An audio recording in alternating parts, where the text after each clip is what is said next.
औज़ुबिल्लाहि मिनश्शैतानिर्रजीम बिस्मिल्लाहिर्रहमानिर्रहीम सल्लल्लाहु अला नबिय्यिल उम्मी व आलिहि सल्लल्लाहु अलैहि वसल्लम सलातु व सलामुन अलैका या सय्यदी या रसूलल्लाह। अस्सलामु अलैकुम व रहमतुल्लाहि व बरकातुहू।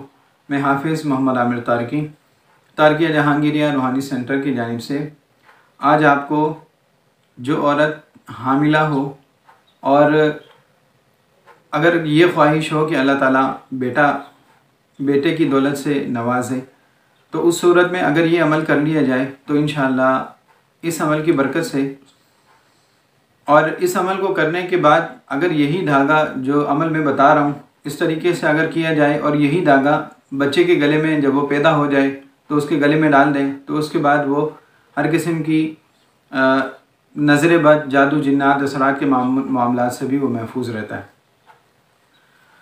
अमल यह है कि आपने जब औरत हामिला हो जाए तो उस सूरत में आपने काले कलर का धागा उसके सर से लेके पाँव तक नाप कर 41 डबल कर लें, 41 तार बना लें उसके।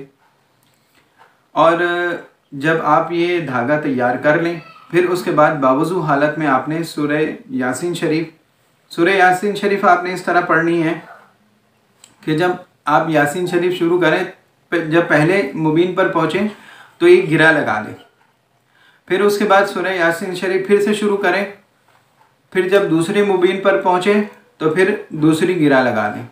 इस तरीके से फिर सूरह यासीन शरीफ करें, जब तीसरे मुबीन पर पहुँचें फिर गिरा लगा दें। इस तरीके से 7 गिरें लगेंगी।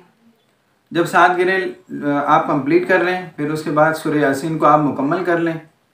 और ये धागा जब मुकम्मल हो जाए तो ये धागा जो है वो जो औरत हामिला है वो अपने नाफ के नीचे इस धागे को बांध ले। और जब इस अमल का फ़ायदा ये होगा कि बच्चे की भी हिफाजत होगी इंशाअल्लाह, हमल ज़ाया भी नहीं होगा, बच्चे की भी हिफाजत होगी और इसके अलावा बेटा ही पैदा होगा इंशाअल्लाह इस अमल की बरकत से।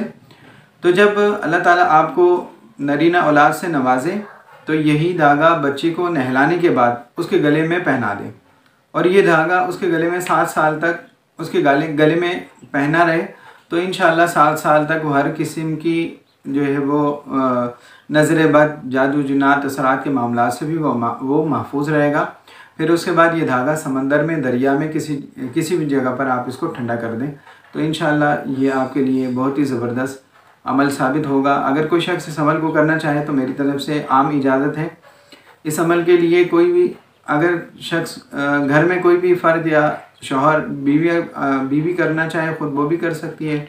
अगर किसी से करवाना चाहे घर में शौहर से या घर वालों से तो घर वालों से भी आप इस अमल को करवा सकते हैं। मेरी तरफ से आपको इजाज़त है। वीडियो अच्छी लगे इसको लाइक कीजिए, शेयर कीजिए। अस्सलाम वालेकुम व रहमतुल्लाहि व बरकातुहू।